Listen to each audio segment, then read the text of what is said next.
오늘 우리가 수신하는 말씀 창세기 8장 1절에서 19절까지의 말씀입니다. 창세기 8장 1절에서 19절까지 말씀을 우리 한 절씩 교독하도록 하겠습니다. 1절의 말씀 제가 먼저 읽겠습니다. 하나님이 노아와 그와 함께 방주에 있는 모든 들짐승과 가축을 기억하사 하나님이 바람을 땅 위에 불게 하심에 물이 줄어들었고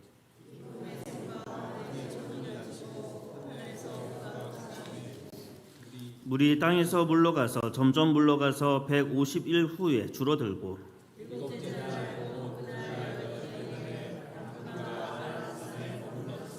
물이 점점 줄어들어 열째 달 끝 곧 그 달 초 하룻날에 산들의 봉우리가 보였더니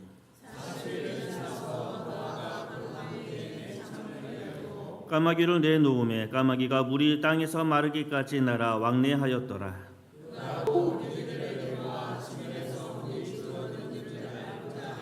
온 지면에 물이 있으므로 비둘기가 발 붙일 곳을 찾지 못하고 방주로 돌아와 그에게로 오는지라 그가 손을 내밀어 방주 안 자기에게로 받아들이고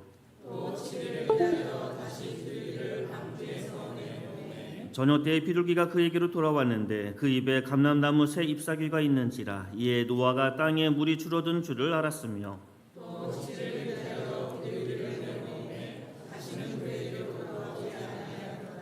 601년 첫째 달 곧 그 달 초 하룻날에 땅 위에서 물이 거친지라 노아가 방주 뚜껑을 채치고 본즉 지면에서 물이 거쳤더니 하나님이 노아에게 말씀하여 이르시되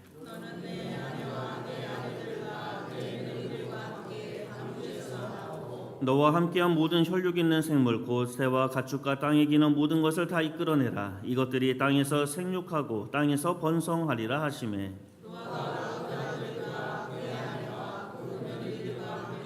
함께 땅 위의 동물 곧 모든 짐승과 모든 기는 것과 모든 새도 그 종류대로 방주에서 나왔더라. 아멘. 시온 찬양대 찬양 읽겠습니다.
아멘. 찬양 감사합니다.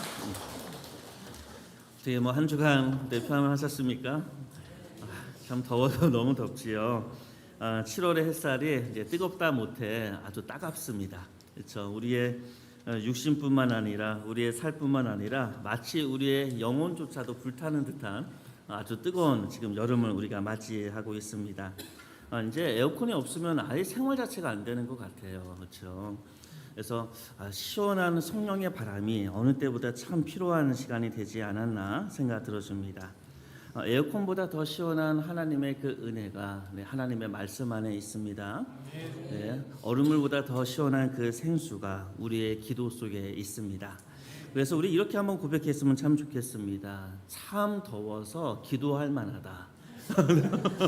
참 더워서 성경 읽을 만하다. 이런 고백이 저와 여러분의 고백이 되었으면 참 좋겠습니다. 네, 우리 한번 인사해 볼까요? 네, 성경 읽기 참 좋은 시기입니다. 네, 한 번만 더 해보겠습니다. 기도하기 참 좋은 시간입니다. 네, 무엇보다 주님의 놀라운 시원한 성령의 바람이 오늘 저와 여러분에게 함께하기를 축복합니다. 오늘도 노아 이야기를 통해서 주님께서 우리에게 불어주실 그 성령의 시원한 바람과 그 냉수 같은 그 은혜를 함께 누리는 시간이 되었으면 좋겠습니다. 우리 이런 이야기 들어보셨죠? 물이라는 것은 그 형태가 없어서 둥근 그릇에 담기면 둥그레지고 모난 그릇에 네모난 그릇에 담기면 네모난 모습이 되어진다. 이런 얘기는 다 들어보셨을 것입니다. 심지어 뜨거운 불 앞에서는 수증기가 되기도 하고 차가운 온도에서는 딱딱한 얼음이 되기도 합니다. 어떻게 보면 이 물이라는 것 자체는 어디에 담기느냐 따라서 또 어떠한 환경에 놓이느냐 따라서 모양과 심지어 성질 자체도 바뀌는 것을 우리는 보게 됩니다. 그런데 우리의 생각, 우리의 인식, 우리의 머리도 마찬가지지요. 우리의 마음은 그릇과 같습니다. 그래서 우리의 마음이 둥글면 세상도 사람도 둥글게 보이고 우리의 마음이 네모지면 세상도 사람도 네모져 보이는 것이 바로 우리의 마음이고 우리의 생각과 우리의 인식입니다. 그런데 놀라운 것은요, 신앙도 마찬가지예요. 어떤 분에게 이 신앙은요 무조건 사랑만 하는 하나님으로 다가오고 어떤 분에게 이 하나님은 엄격하고 차가운 원칙을 주장하는 원칙주의자처럼 그렇게 느끼기도 합니다. 또 어떤 분에게 하나님은 항상 화가 나 있어요. 그래서 우리를 심판하시고 분노하시는 하나님을 늘 만납니다. 또 어떤 분에게는 하나님은 완벽한 기획자, 설계자, 우주의 창조자로 우리가 또 경험하고 또 상상을 합니다. 또 어떤 분에게 하나님은 어떻습니까? 모든 것을 다 아시고 모든 것을 다 통제하시는 그런 전지하시고 전능하신 하나님. 또 어떤 분에게는 악과 더불어서 맞서 싸우는 전쟁의 하나님, 용사와 같은 하나님, 전사의 하나님을 경험합니다. 그래서 우리가 어떠한 마음을 품느냐 이게 생각보다 아주 중요합니다. 그래서 이것을 보통 신앙의 색 안경이라고 부르지요. 그래서 우리가 빨간 안경을 끼면 세상이 빨갛게 보일 것이고 파란 안경을 끼면 세상은 좀 차가워 보이기도 할 것입니다. 그래서 우리의 마음이 어떠하냐에 따라서 하나님도 심지어 성경 하나님의 말씀도 다르게 읽히고 다르게 보게 됩니다. 그래서 잠언에는 이런 말씀이 있습니다. 우리 잠언 4장의 말씀을 한번 찾아보겠습니다. 구약 성경 잠언의 말씀입니다. 페이지는 한 900페이지가 좀 넘어갈 겁니다. 잠언 4장 23절의 말씀을 우리 한번 찾아와서 같이 읽어보도록 하겠습니다.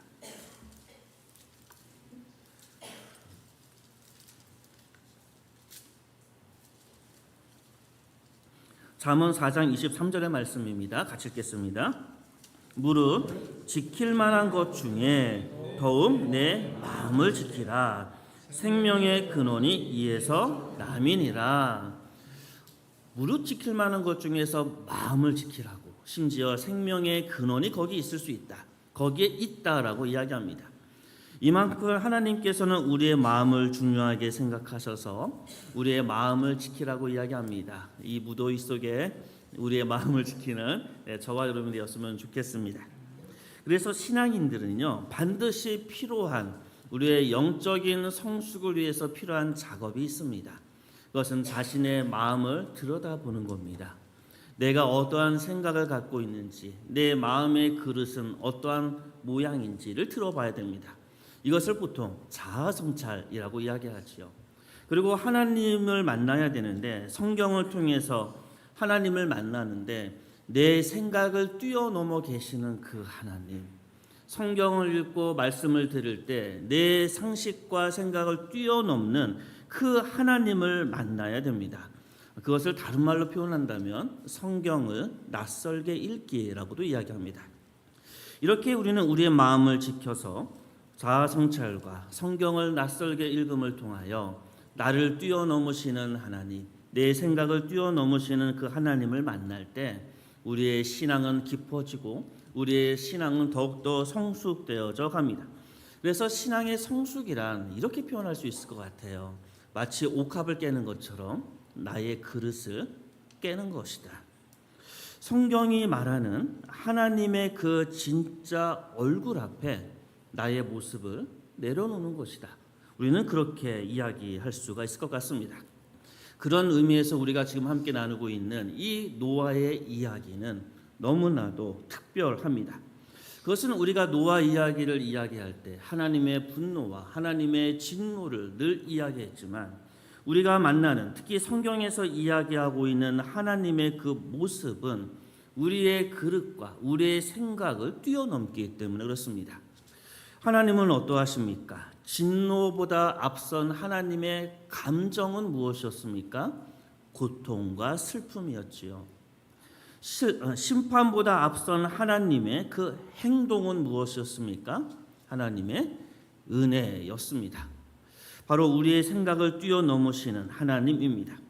때로 무서운 하나님, 그 하나님을 고백하고 있는 분에게 이 놀라운 은혜의 하나님을 만나기를 축복합니다. 또 이런 분이 계시죠. 하나님은 사랑의 하나님이기 때문에 다 괜찮아, 심지어 죄 짓는 것도 괜찮아 라고 이야기하는 분이 있을 것입니다. 그때 우리는 노아 이야기를 통해서 흔들리지 않은 눈을 갖고 있는 그 노아, 바로 그 노아를 만나기를 원합니다. 그래서 우리도 죄에 흔들리지 아니하고 하나님만 바라보는 이 노아의 시선이 오늘 저와 여러분의 시선이 되기를 축복합니다. 이제 하나님께서는 노아에게 은혜를 베푸셔서 그에게 한 가지 사명을 맡기시지요. 뭘 맡기십니까? 방주를 지어라. 그런데 하나님께서는 방주를 지어라 라는 말씀과 더불어 함께 하신 말씀이 있습니다. 그것은 정결한 짐승을 준비하라 라는 겁니다. 다시 말하면 방주를 짓고 그리고 예배를 준비하라는 겁니다. 하나님께서는 사명을 맡기실 때 그 사명 안에 반드시 예배가 있다는 것을 기억할 필요가 있습니다. 사명 안에는 언제나 예배가 있어야 됩니다.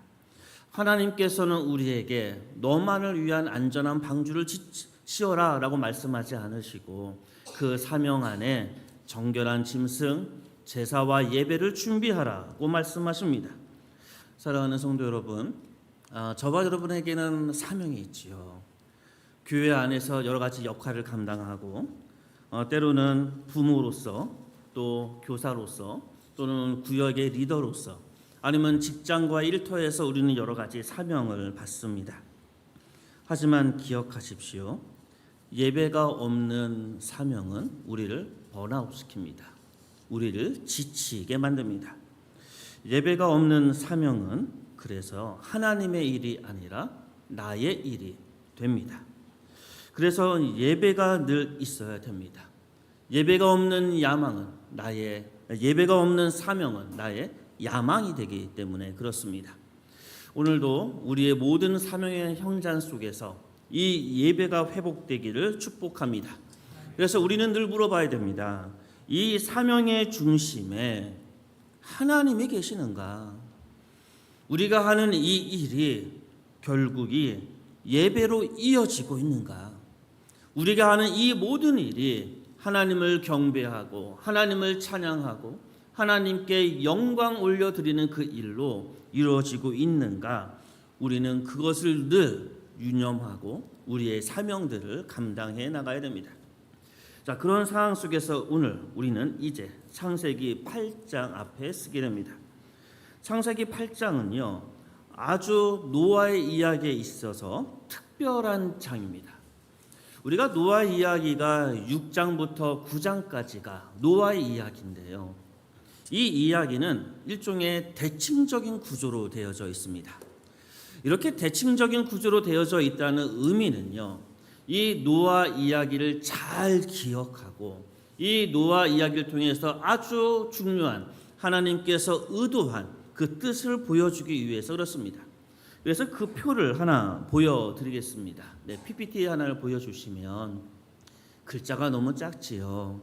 이런 식의 보이십니까? 중요한 것은 가운데예요. 이러한 대칭 구조에서 가장 핵심은 그 중심에 있는 이야기가 가장 핵심이 됩니다. 그 이야기는 무엇입니까? 하나님이 노아를 어떻게 하신다고요? 기억하신다. 노아 이야기의 핵심은요, 기억하시는 거예요. 그래서 8장 1절을 시작하면서 첫 번째 단어가 자카르라는 단어입니다. 이게 기억하다라는 말입니다. 그런데 무엇을 기억합니까? 8장 1절을 보면 노아와 방주에 있는 모든 들짐승과 가축을 기억한다고 말씀하시는데, 그 사람의 이름을 그냥 안다 이런 의미가 아니지요. 뭘 기억하는 겁니까? 지금 보여드리는 이 표를 보시면 제일 처음과 마지막에 노란색으로 되어져 있는 하나의 단어가 있을 것입니다. 자, 그 단어는 뭡니까? 언약입니다. 바로 하나님께서 이 노아 이야기를 통해서 우리에게 들려주는 그 이야기의 중심에는 하나님께서 기억하시겠다. 그런데 무엇을 기억하신다고요? 언약을 기억하시겠다. 내가 너와 함께 맺었던 그 언약, 그것을 절대 잃어버리지 않고 기억하겠다라고 말씀하십니다. 네, 이제 PPT 없어도 됩니다. 하나님의 이 기억을 통해서 이제 본격적으로 하나님의 일이 시작됩니다. 이 자카라는 단어가 이제 그 주어가 하나님일 때는요, 그 의미가 단순한 기억을 뛰어넘어요. 그 의미가 만약에 주어가 하나님일 때 이 자카라는 단어는 행동까지 의미를 합니다. 하나님께서 기억하시는데 그냥 머리로만 너 알겠다, 너하고 맺은 언약 내가 그냥 알겠다가 아니라 내 구원의 역사, 내 구원의 서막을 시작하겠다는 겁니다. 바로 하나님께서 새로운 전환의 시작을 알리는 것이 바로 8장입니다. 하나님의 회복의 드라마가 이제 시작됐다라고 선언하는 것이 바로 8장 1절의 자카르, 기억하겠다라는 이 말이라는 겁니다. 하나님께서는 저와 여러분을 기억하십니다. 하나님의 놀라운 역사가 거기에서 시작됩니다. 자, 그런데 말씀을 읽다 보면 1절을 읽고 2절을 읽고 5절까지 읽어 나갈 때 노아의 행동이 나오지 않습니다. 노아가 어떤 행동도 하지 않았을까요? 하나님께서 기억하실 때, 하나님의 이 구원의 사역이 시작될 때, 하나님의 이 새로운 창조의 역사가 시작됐을 때 성경은 노아의 행동에 대해서 침묵하고 있습니다. 왜 침묵을 하고 있을까요? 그것은 중요한 것은 하나님의 구원 사역에 있어서 정말로 중요한 것은 인간의 행동과 열심이 아니라 하나님의 열심에 우리의 구원이 달려있음을 보여주는 겁니다. 하나님의 기억하심, 하나님의 행동하심, 바로 하나님의 그 열심이 오늘 저와 여러분을 구원하시는 겁니다. 그래서 이 자카라는 이 단어는 참으로 위로의 말씀입니다.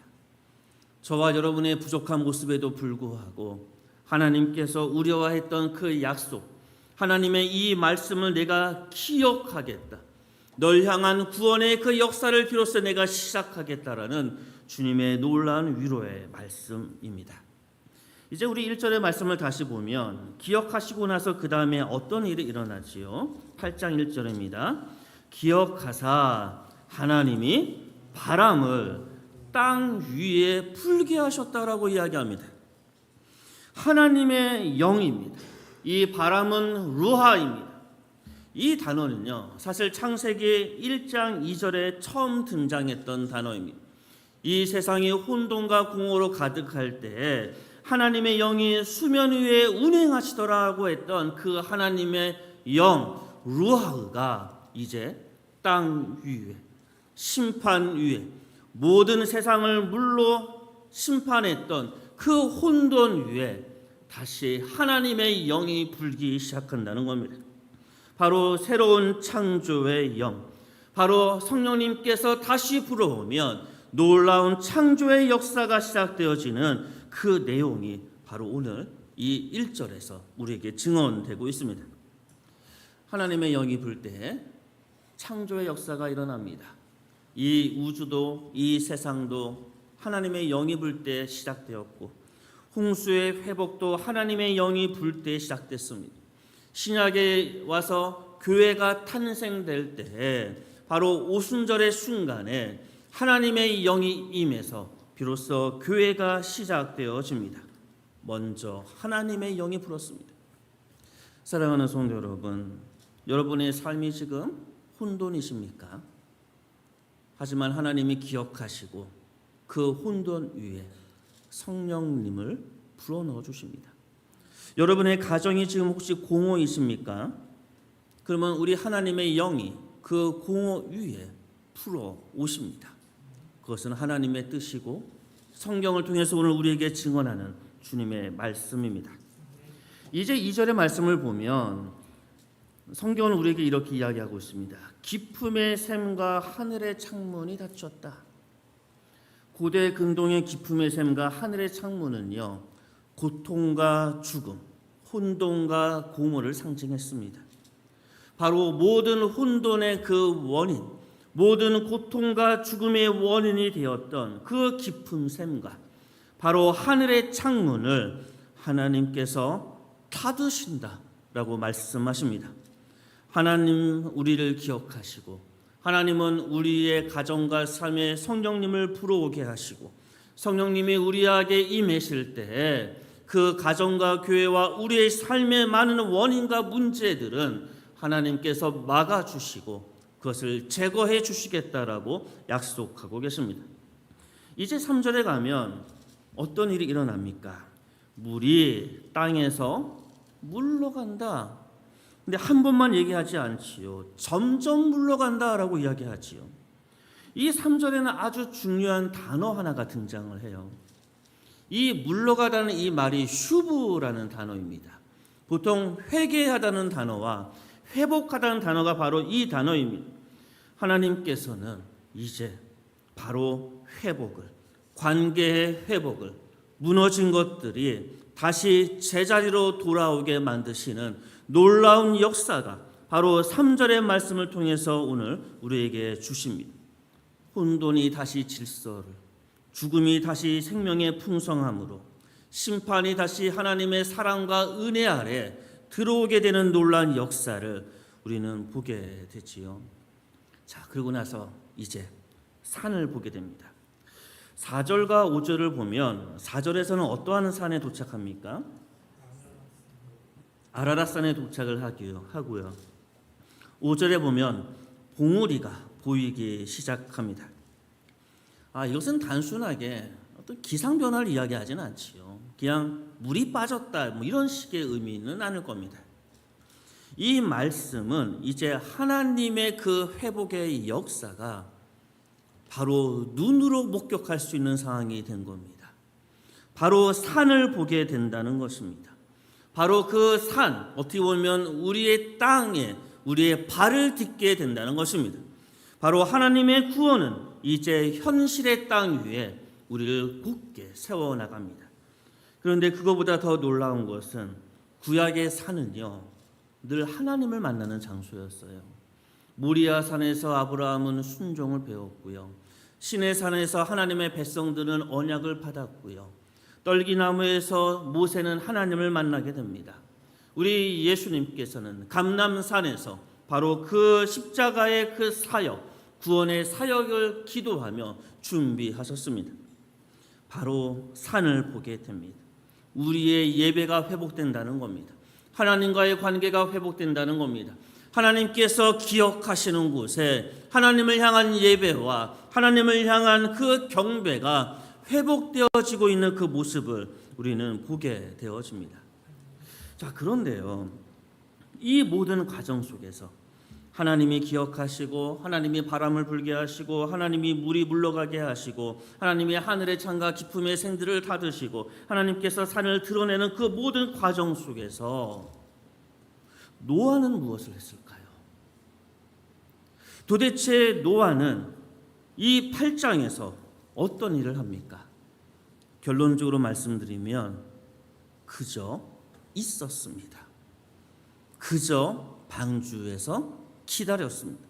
그래서 10절에 보면 이렇지요. 또 7일을 기다렸다. 12절을 봐도 또 7일을 기다렸다.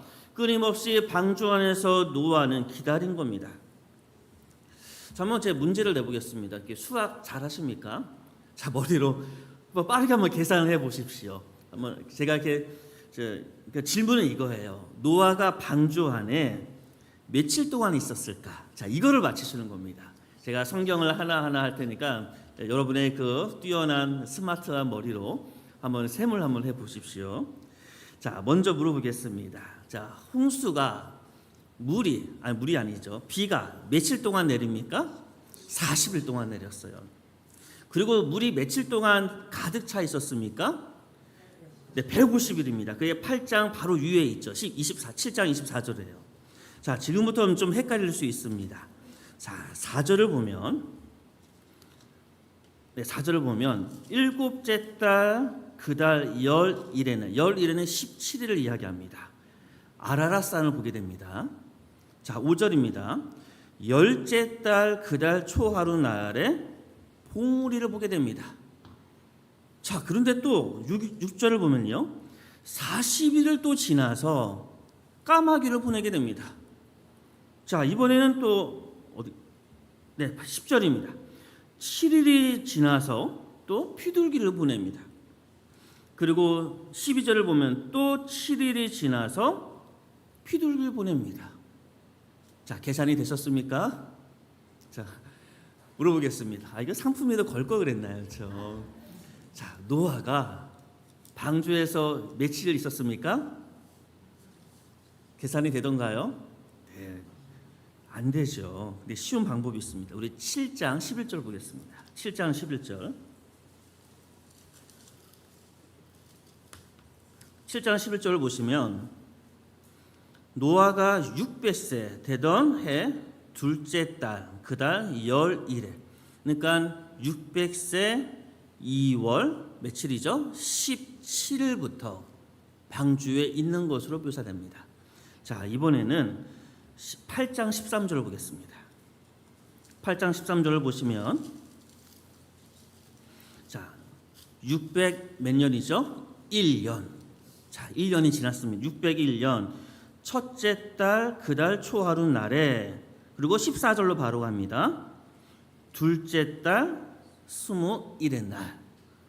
그러면 어떻게 되죠? 601세 2월 27일입니다. 그렇죠? 더 복잡한가요? 아까 사실 계산할 필요가 없었지요. 정확하게 1년하고 열흘을 방주 안에 있게 된 겁니다. 375일 정도를 바로 그 방주 안에서 기다렸던 거지요. 하나님의 그 구원의 사역 앞에서, 하나님의 그 회복의 그 놀라운 사건 앞에서 방주가 아니죠. 노아가 했던 그 유일한 일은 무엇입니까? 기다리는 겁니다. 근데 이게 쉽지가 않아요. 저와 여러분, 또 현대를 살아가는 현대인들에게 기다림은 너무나 낯설고 힘듭니다. 특히 한국 사람에게는 너무나 어려운 내용이지요. 그런데 성경은 이야기해요. 기다리라고. 노아가 기다렸다고. 우리는 기도해도 빨리 응답받기를 받죠. 우리는 뭔가 교회가 빨리 부흥되기를 원하지요. 뭔가 변화가 일어나도 빨리 변화되었으면 좋겠지요. 즉각적으로 모든 것이 빨리빨리 처리되기를 우리는 원합니다. 심지어 식당에 가서 밥이 오지 않아도 우리는 화가 납니다. 배민으로 밥을 시켰는데 30분이 지나면 우리는 열불이 나지 않습니다. 그런데 지금 방주에서 자그마치 얼마요? 375일을 기다립니다. 이게 어떻게 가능했을까요? 그런데 우리가 이것을 오해하지 않으셔야 돼요. 기다리는 것은 어떻게 기다리는 겁니까? 가만히 있는 것을 의미하지 않습니다. 어떻게 기다리는 겁니까? 한번 질문을 바꿔보겠습니다. 하나님은 기억하십니다. 그런데 무엇을 기억하십니까? 언약을 기억하십니다. 말씀을 기억하십니다. 질문하겠습니다. 우리는 기다려야 됩니다. 뭘 기다립니까? 언약을 기다립니다.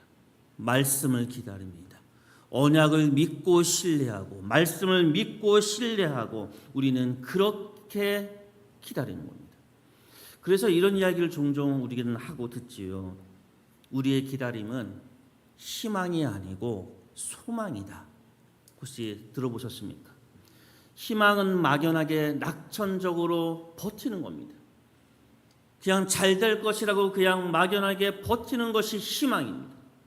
그런데 소망이란 단어는요, 버티는 것이 아닙니다. 하나님의 말씀을 붙잡고 버티는 겁니다. 하나님의 언약을 붙잡고 끝내 하나님께서 승리하신다라고 믿고 기다리는 것, 바로 그것을 소망이라고 이야기합니다. 그것을 알았던 히브리서 기자는 그래서 그의 성경 히브리서에 이렇게 기록하고 증언합니다. 우리 히브리서 말씀 6장을 한번 찾아보겠습니다. 히브리서 6장입니다. 360쪽입니다.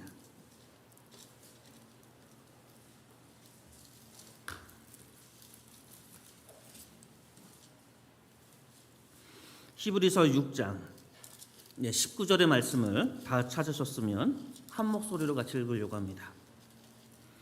히브리서 6장 19절의 말씀을 우리 함께 읽겠습니다. 우리가 이 소망을 가지고 있는 것은 영혼의 닷 같아서 튼튼하고 견고하여 휘장 안에 들어가나니. 아멘. 노아가 가졌던 것은, 그의 기다림은 소망이었습니다. 사실 방주에는 닷이 없었지요. 하지만 이 방주에는 영혼의 닷이 있었던 겁니다. 노아는 하나님을 기다립니다. 약속을 믿고 소망합니다. 바로 그 영혼의 닷이 방주에 있었기 때문에 375일의 그 험난한 시간을 그는 버티고 하나님을 바라보고 영혼의 닷을 내려서 이 모든 홍수 속에서 하나님을 바라봤던 겁니다. 그리고 어디로 들어간다고 합니까? 휘장 안으로 들어간다. 지성소로 들어간다는 말이죠. 하나님의 임재가 있는 곳으로 들어간다는 말이죠. 하나님과의 교제 안으로 들어간다는 말입니다. 우리 가운데 홍수가 있고 혼돈과 공허가 있을지라도 기억하십시오. 하나님께서는 기억하십니다.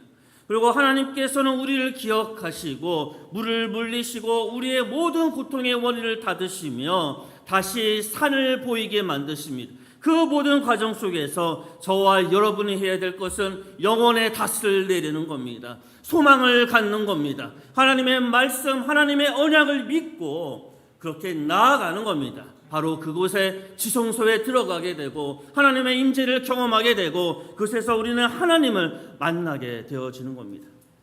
노아는 그렇게 했습니다. 그는 승리했습니다. 승리한 그의 모습을 우리는 성경에서 다시 한번 보겠습니다. 우리 8장의 말씀을 우리 함께 보면서 8장 20절의 말씀을 보겠습니다. 약 375일이 지났을 때 드디어 8장 19절에 방주에서 나가라라고 말씀하시고 방주에서 나갑니다. 그러고 나서 20절에 그는 무엇을 합니까? 번제를 드립니다. 예배를 드립니다. 그가 방주 안에서 드렸던 그 예배, 그가 소망을 품고 하나님의 언약을 붙들고 나갔던 그 노아는 그 아라랏산에서 하나님을 만나는 그 산에서 바로 예배를 주님 앞에 올려드립니다. 그러자 21절에 하나님의 모습이 이렇게 우리에게 소개되어집니다. 21절입니다. 우리 한번 같이 한번 읽어보겠습니다. 21절입니다. 여호와께서 그 향기를 받으시고 그 중심에 이르시되 내가 다시는 사람으로 말미암아 땅을 저주하지 아니하리니 이는 사람의 마음이 계획하는 바가 어려서부터 악함이라 내가 전에 행한 것 같이 모든 생물을 다시 멸하지 아니하리라. 근데 이 말씀이요 좀 낯설어요. 왜 그런지 아세요? 6장 5절의 말씀과 완전히 다르기 때문에 그렇습니다. 우리 창세기 6장 5절의 말씀을 한번 또 읽어보겠습니다. 창세기 6장 5절부터 7절까지의 말씀입니다. 함께 읽습니다. 여호와께서 사람의 죄악이 세상에 가득함과 그의 마음으로 생각하는 모든 계획이 항상 악할 뿐임을 보시고 땅 위에 사람 지으셨음을 한탄하사 마음에 근심하시고 이르시되 내가 창조한 사람을 내가 지면에서 쓸어버리되 사람으로부터 가축과 기는 것과 공중의 새까지 그리하리니 이는 내가 그것들을 지었음을 한탄함이라 하시니라. 분명 본문의 내용은 사람의 상태는 똑같지요. 항상 악하고 어릴 때부터 그 마음이 악한데 하나님이 6장에서는 내가 슬퍼한다. 너무 고통스럽다. 그래서 내가 그들을 쓸어버리겠다 말씀하셨습니다. 그런데 8장에서 만나는 하나님의 마음은 어떻습니까? 너희들이 항상 그렇게 악한데 이제는 내가 내 마음을 돌이키겠다. 더 이상 너희를 쓸어버리지 않겠다. 물로 심판하지 않겠다. 한번 물어보겠습니다. 하나님은 변하십니까? 하나님의 마음은 변하시나요? 하나님의 마음은 변하세요. 우리 하나님의 인격이세요. 노아가 소망 가운데 견뎠을 때, 기다렸을 때, 그의 사명 가운데 온전히 하나님을 향한 예배에 성공했을 때 하나님은 마음을 돌이키십니다. 하나님은 마음을 바꾸십니다. 하나님의 고통과 슬픔 속에서 한탄하셨던 하나님이 이제는 하나님의 마음이 강한 의지로 내가 더 이상 너를 물로 심판하지 않겠다. 내 사랑으로 너와 함께 하겠다라고 우리 하나님께서 자신의 마음을 돌이키십니다. 여기에 저와 여러분의 은혜가 있는 겁니다. 하나님 앞에 기도하는 자, 하나님의 그 언약과 말씀을 붙들고 소망으로 나아가는 자, 하나님은 그의 마음을 바꾸셔서 우리의 기도를 들으시고 우리의 중보의 기도를 들어주십니다. 그리고 하나님께서 이제 무엇을 주시지요? 내 마음이 바뀌었어. 내가 물로 너희를 심판하지 않을 거야 하면서 그 증표로 표적으로 뭘 주십니까? 무지개를 주시지요. 무지개는 참 아름답습니다.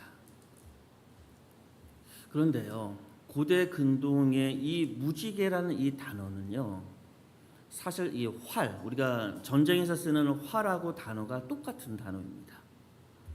그리고 이 무지개는 고대 근동의 세계관에서는 신의 공격 무기였습니다. 그런데 잘 생각해 보세요. 무지개가 이렇게 돼 있습니까? 이렇게 돼 있습니까? 위로 되어져 있지요. 이게 어떤 의미인지 아십니까? 하나님의 공격 무기를 어디로 향하십니까? 땅으로 향하지 않으시고 하늘로 향하십니다. 심판을 멈추겠다는 겁니다. 그 땅에 활을 두시겠다는 의미입니다. 그리고 그 화살의 끝은 결국 십자가로 하나님의 가장 사랑하는 독생자 아들로 향합니다. 그리고 그를 죽이심을 통해서 하나님의 그 놀라운 언약을 기억하시며 우리를 그의 피로 지성소로 휘장을 찢으시고 하나님의 임재 가운데로 우리를 들어오게 하십니다. 바로 그곳에 하나님의 은혜가 있습니다. 사랑하는 성도 여러분, 너무 덥지요?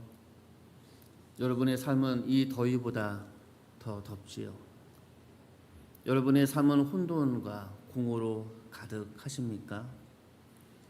내가 해결할 수 없는 일들이 마치 홍수처럼 나를 압도하고 있습니까? 그때 8장 1절을 읽으십시오. 기억하겠다. 너하고 함께했던 그 무지개, 그 언약, 하나님의 말씀 내가 기억하겠다. 그 하나님의 말씀 앞에 이제 저와 여러분은 주님께 소망을 품습니다. 기꺼이 기다리겠습니다. 365일, 375일이 지나도록 내 눈앞에 보이는 것은 없고 오직 물이 가득한 세상일지라도 하나님의 그 언약, 하나님의 그 말씀 신뢰하고 기다리겠습니다. 이 소망이 오늘 저와 여러분을 살릴 것입니다. 이 무더위를 이겨나간 성령의 시원한 바람이 바로 하나님의 놀라운 이 구원의 약속 속에서 우리 가운데 성취될 겁니다. 우리의 사랑하는 가정과 우리의 교회가 이 언약을 붙들고 주님께서 주셨던 그 놀라운 은혜를 경험하며 이 무지개의 언약을 기억하며 하나님의 말씀 앞에 넉넉히 승리하는 저와 여러분 되기를 주님의 이름으로 축복합니다. 함께